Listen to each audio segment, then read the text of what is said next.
Welcome back, folks. Sheepdog Smoky here, as always, and this one is kind of more of the same because we've seen for months now Biden, Sanders, Warren, Buttigieg, Booker, Bloomberg, and all of the million other Democratic hopefuls. They don't care if they are found to be saying completely contradictory things. Every single one of them, we're not coming for your guns. And then, of course, they all cheer when Beto says, hell yes, I'm going to take your AR-15. When anyone pushes back, you're threatening us. I've actually asked people, if I tell you, as a political candidate, I'm going to outlaw smartphones because they are used by terrorists, and I'm going to come door to door and take your property by force, and you tell me I will not comply. Is that a threat? Well, no, that's different. No, it's not. You see, owning a firearm is actually a constitutional right.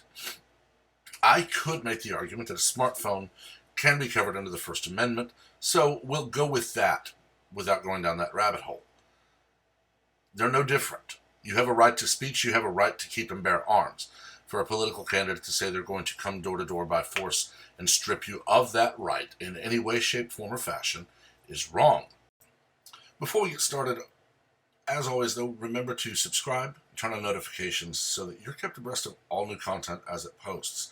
I'm also doing the giveaway. At 500 subscribers, a copy of either 1984, Brave New World, or I'll even do Fahrenheit 451.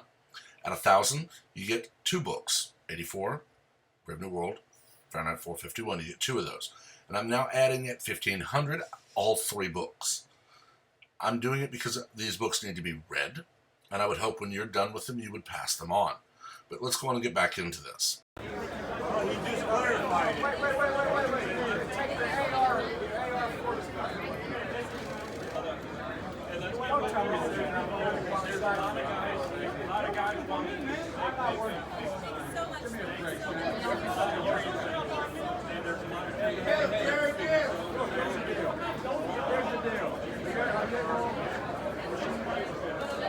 I said, are you able? That video is very recent, and it is the presumptive Democratic nominee telling an American citizen who does not want to be disarmed that he's going to do that. And when the American citizen doesn't immediately praise him and bow down, he actually says, I'm going to slap you, or I should slap you. I can't really hear it over the noise. But this is a political candidate telling an American citizen who does not want to be stripped of their rights they're going to be slapped. This is the same man who has made gaffe after gaffe after gaffe, and the media protects him. Now, look at the one from just a couple of days ago where he talks on, and he keeps saying the word re-elect. And finally says, well, we can only re-elect Trump. I understand that he, most likely in that scenario, was not misspeaking, was not misthinking. He was using the word re-elect instead of elect, and then he admitted, okay, for re-election, we can only re-elect the incumbent. And at this point, yes, it's being parodied and mocked as it should be, like any of his other gaffes. But Twitter is saying it is deceptively edited because people are cutting the clip down. They're literally just saying, I only want this couple of seconds. Twitter is trying to make it appear that you're changing the words that were spoken. No, you're not. It's not deceptive editing. The full clip is only a few seconds longer. I personally would have posted the full clip, but it's just more proof. This one will probably be the same. It will be claimed as fake. It will be claimed, we couldn't really hear him over the noise. I could hear him say AR-14, and one, there is no such thing. You have an AR-10, you have an AR-15, and other AR platforms, but I've never heard of an AR-14. So you can have the non-existent ones that are made out of mist.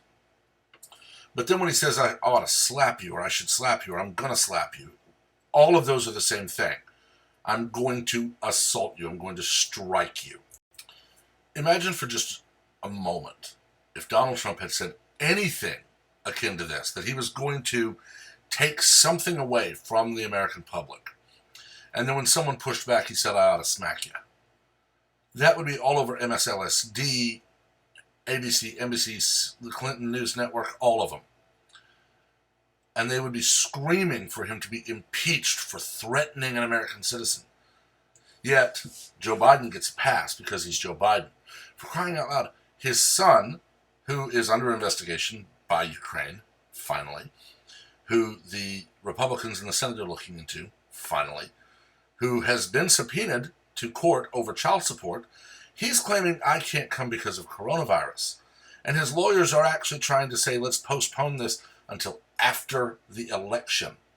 He is so sure that his father is going to be president and able to tell that judge, drop the case, that he has openly defying a court order.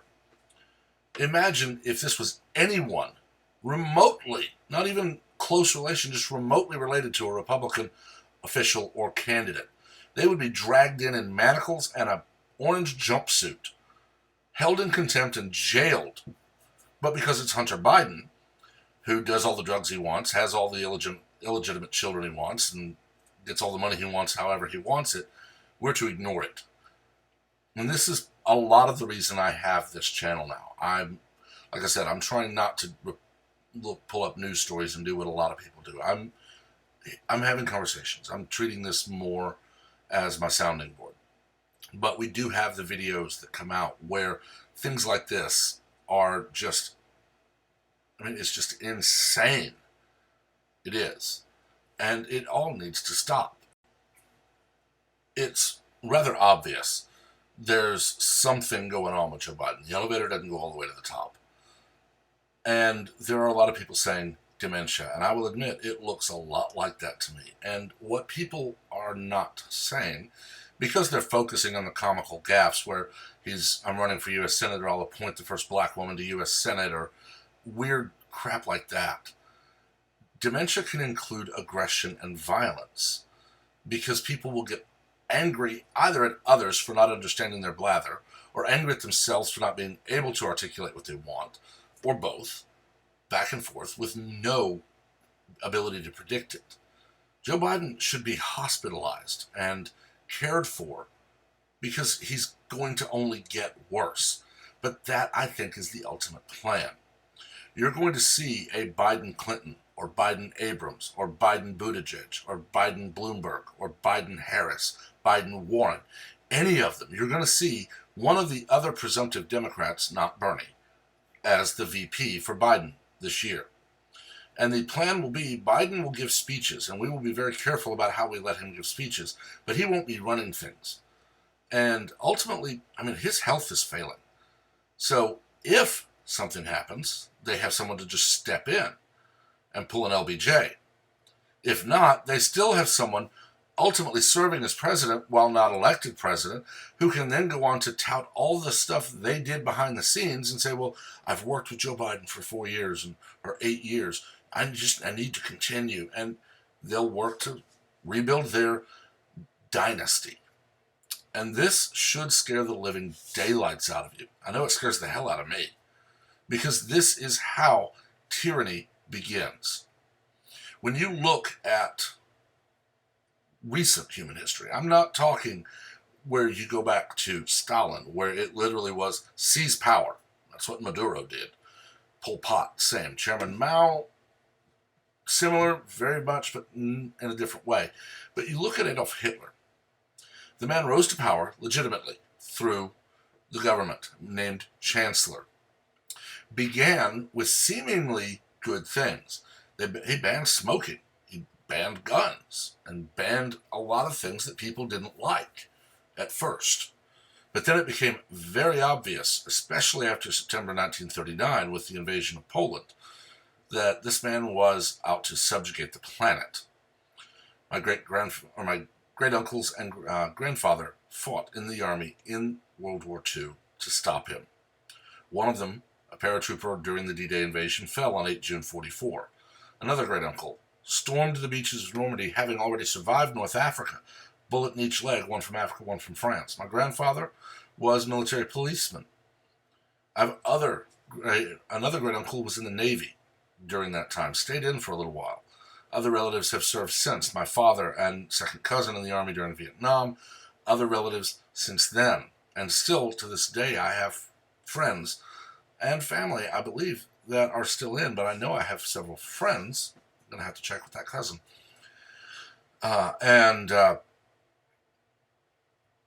It just amazes me that a society that sleeps soundly because rough men and women stand ready to do violence on their behalf can honestly look at a candidate who wants to weaken our military, open our borders, take away your rights and more, and say, this is the guy for me. That's why I'm doing the giveaway that I'm doing. Yes, it is to expand the channel. At 500 subscribers, a copy of 1984 or Brave New World, or Fahrenheit 451 if you prefer. At 1,000 subscribers, 2 books. One, either 84, Brave New World, or Fahrenheit 451, you choose 2. You know what? At 1,500 subscribers, we'll do all 3 books. I'm doing this one, yes, to grow the channel, but also these books need to be read. I would hope when you're done reading it, and maybe rereading it a few times, you would pass it on to someone so they can read it. These are not, here's how to run your society. These are don't do these things books. Orwell, Huxley, and Bradbury were prophets, because we're seeing a lot of what they predicted come true. And we need to turn around before it's too late. And before we are unable to stop it. But honestly, I've talked long enough. Let me know what you think in the comments. As always, remain civil. We're not here to scream and yell and hurl insults at each other and act like teenagers. We're adults. Let's act like it, and we can disagree civilly and have a conversation and a debate. As always, please remember to like the video, subscribe, turn on notifications so you know every time I post something new. And that way we can continue to grow the channel and the conversation. Until next time, everyone have a wonderful day.